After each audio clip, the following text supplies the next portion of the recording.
Morning Business, le débat. Oui, on a besoin des deux sorciers de l'économie ce matin pour comprendre un peu combien va nous coûter ce couvre-feu. Bruno Le Maire a dit hier 1 milliard.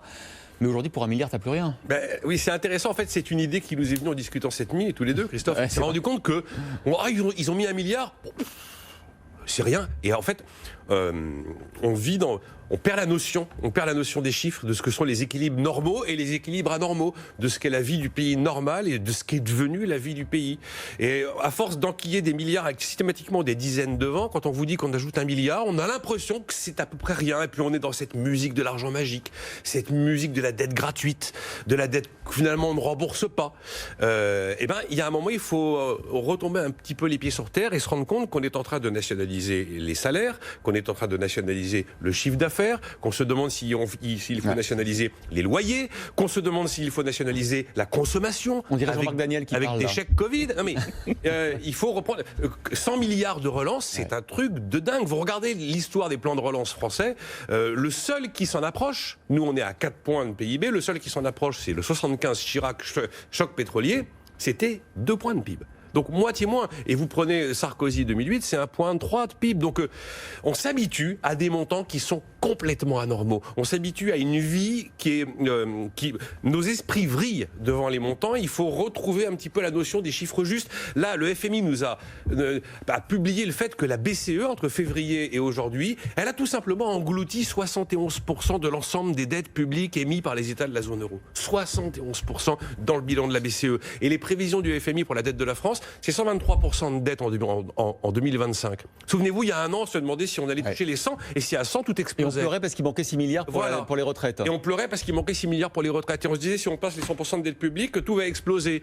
Et on espérait pas être au-delà de 2,2% de déficit, alors qu'on va faire plus de 10 cette année et plus de 6 l'an prochain. Donc voilà, le danger de s'habituer à ce climat d'argent magique, le danger de s'habituer à des montants complètement anormaux. Et vous avez raison, la socialisation de l'économie. Et on socialise l'économie, fait qu'il faut, à un moment, se rendre compte de ce qu'on dépense, du discours que l'on tient, du monde dans lequel on vit et du côté miroir d'Alice qu'on a complètement traversé. Et comment voulez-vous qu'ensuite on réexplique les règles de l'économie aux Français ? Exactement. Impossible, Jean-Marc Daniel. Oui, non. Ce qui est de frappant, effectivement, c'est la facilité dans laquelle on s'est installé en substituant systématiquement au travail de la dette. Et je crois que c'est dangereux à 3 éléments. Le premier élément, c'est effectivement, je rappelle souvent les 10 principes de Nicolas Grégory-Mankiw, qui sont le socle normalement de la réflexion économique. Et il dit bien dans le principe 8 qu'on ne peut avoir comme création de richesse, comme revenu, comme pouvoir d'achat, que le fruit du travail qui a été réalisé. Et donc là, on vit dans une illusion où on substitue encore une fois de la dette en se disant il n'y aura pas de conséquences. Et effectivement, on ne voit pas les conséquences puisque la dette augmente.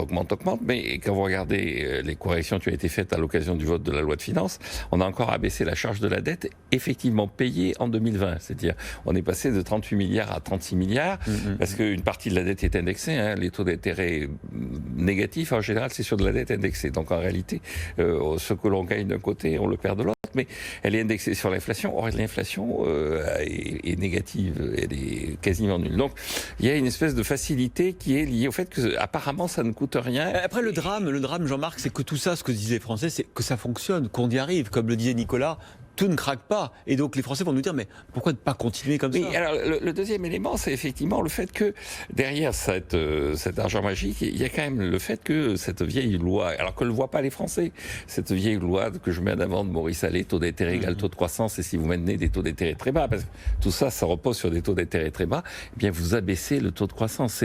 Les gens mettent quand même en avant de plus en plus le Japon, en disant, mais le Japon, il soit 225%. Oui, mais ils n'ont pas de croissance. Mais ils n'ont pas de croissance. Et donc, on le paie d'une façon ou d'une autre. Il y a quelque part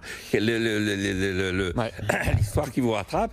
Et le troisième élément, je pense qu'au niveau européen, en plus, là, Nicolas parlait des plans de relance de 75.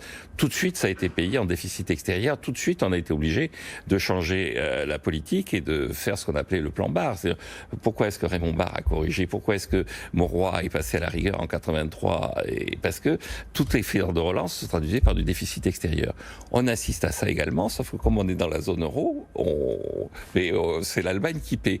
Et donc je pense que là aussi, l'Allemagne ne paiera pas éternellement. Oui. Mark Rutte va s'agacer. 123% de dette chez nous en 2025, 60% en Allemagne. Je ne sais pas si on vit longtemps sous le même toit avec des écarts pareils. Ah oui, je crois que c'est un vrai problème. C'est-à-dire, on met en danger toute cette construction qui date depuis 1957. Passionnant. Merci Jean-Marc Daniel, Nicolas Dose.